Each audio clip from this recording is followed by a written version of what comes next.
पिछली बार हम लोगों ने संस्कृत अनुवाद के अंतर्गत क्रिया के साथ कर्ता, कर्ता के साथ क्रिया के प्रयोग की बात की थी। इस बार हम लोग संस्कृत अनुवाद में कारकों के प्रयोग की चर्चा करेंगे। तुम लोग जानते हो कि संस्कृत में संबोधन के अतिरिक्त 7 कारक होते हैं और ये कारक हैं कर्ता, कर्म, करण, संप्रदान, अपादान, संबंध और अधिकरण।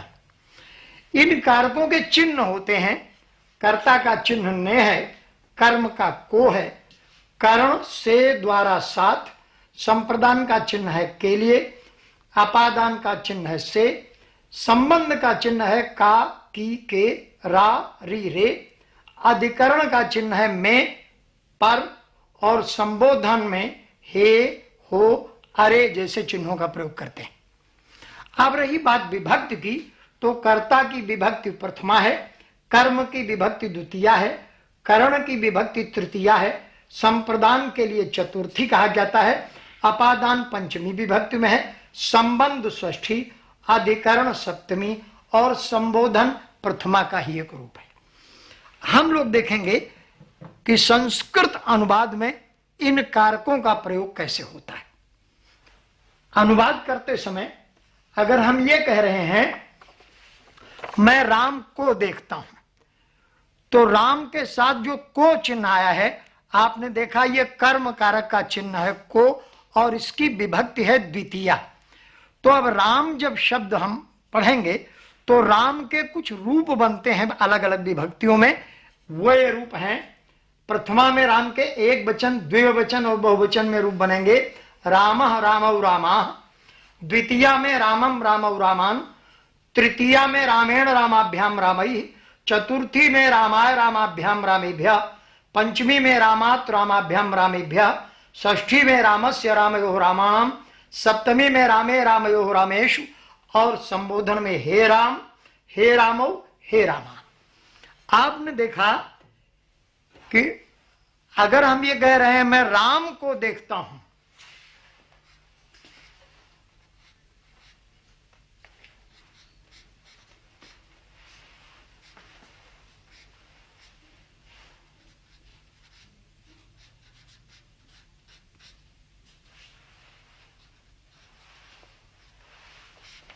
तो यहां राम के साथ जो को चिन्ह है ये कर्म कारक का चिन्ह है और कर्म का चिन्ह को द्वितीया विभक्ति में है। राम के रूप देखते समय हमको द्वितीया विभक्ति देखनी है। राम एक वचन है, इसलिए यहां पर राम का एक वचन में रूप बनेगा रामम। पिछली बार आपने कर्ता और क्रिया का प्रयोग पढ़ा था, तो कर्ता है अहम। अब राम को के लिए हम प्रयुक्त कर लेंगे रामम।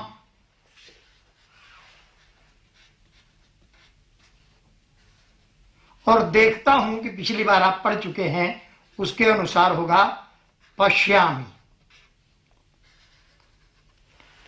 यह रूप बन गया अहम रामम पश्यामि। इसी प्रकार राम पुल्लिंग शब्द है, कुछ नपुंसक लिंग शब्द भी हैं जिनके रूप भी एक बार देखना होगा। फल है, गृह है, पुस्तक है, ये अकारांत नपुंसक लिंग शब्द हैं जिनका प्रथमा और द्वितीया विभक्ति में राम से भिन्न रूप है। तृतीया से संबोधन तक फिर पुल्लिंग की बात ही मिलेगा। यहां प्रथमा में फलम फले फलानि, द्वितीया में फलम फले फलानि और तृतीया से आगे राम की भांति रूप मिलेंगे। अगर ये कहा जाए कि बच्चे फल खाएंगे,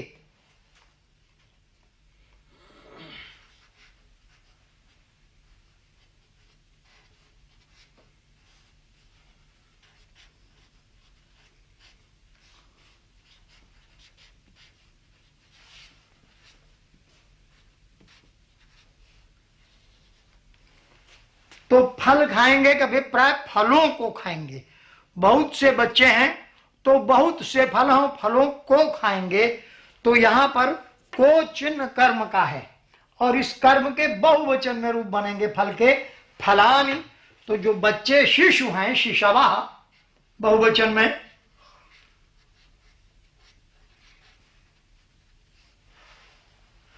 अब फल के बहुवचन में रूप बनेगा फलानि।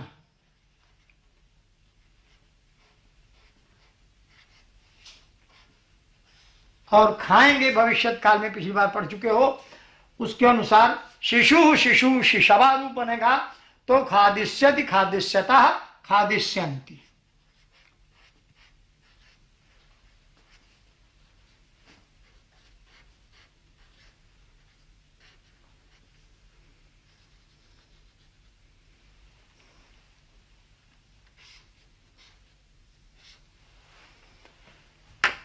अब आप ये कहेंगे कि भाई पुल्लिंग और नपुंसक लिंग की बात तो मैंने पढ़ी, स्त्रीलिंग में अगर देखें तो रमा है, ये स्त्रीलिंग आकारांत शब्द है।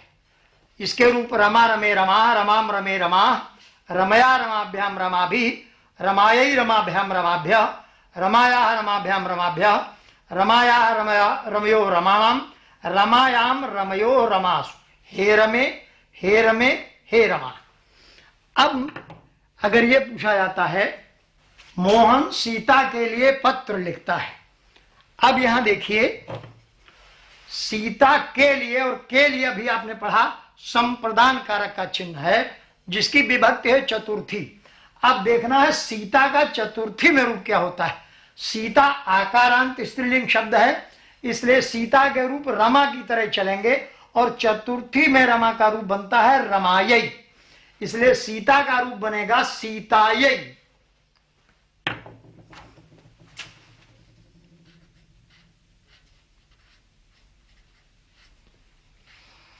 मोहना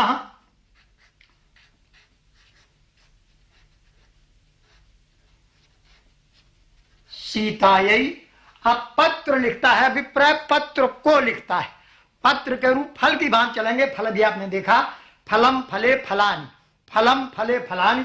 पत्र को द्वितीया का रूप है तो पत्रम पत्रे पत्राणि, पत्रम यहां पर पत्र को लिखता है तो पत्रम लिखति।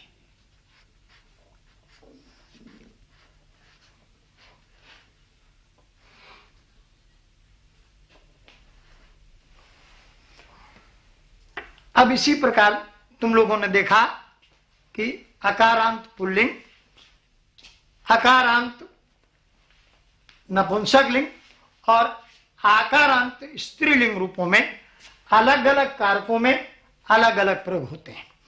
इसी प्रकार अकारांत के अतिरिक्त इकारांत उकारांत जो रूप बनते हैं उनमें भी इसी तरह कारक का प्रयोग होगा। आकारांत के साथ इकारांत इत्यादि जो स्त्रीलिंग हैं उनके भी रूप इसी प्रकार तुम लोग पढ़ो और बनाओ। अब देखिए कभी कभी एक साथ कई रूप बनते हैं।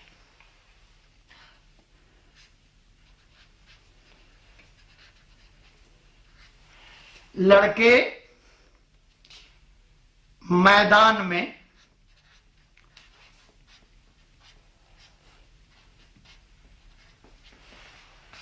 गेंद से खेलते हैं।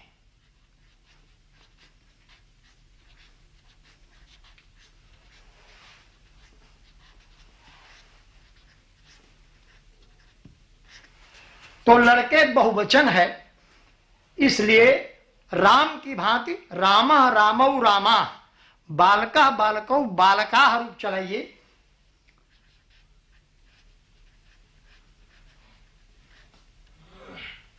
और मैदान में खेलते हैं। इस में के लिए देखना है कि ये में जो है ये किस कारक का चिन्ह है। कर्ता ने प्रथमा, कर्म को द्वितीया, करण से द्वारा सात तृतीया, संप्रदान के लिए चतुर्थी, अपादान से पंचमी, संबंध काकी के रारी रे षष्ठी, अधिकरण में पर। अधिकरण सप्तमी का रूप है और राम के सप्तमी में रूप बनते हैं रामे, इसलिए मैदान में क्षेत्र के बनेंगे क्षेत्रे।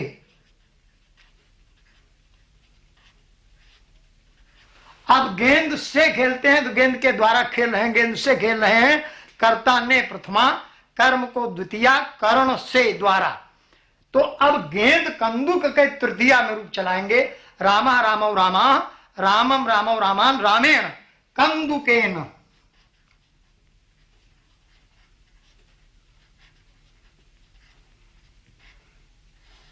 और खेलते हैं बालिका के अनुसार क्रीडंती।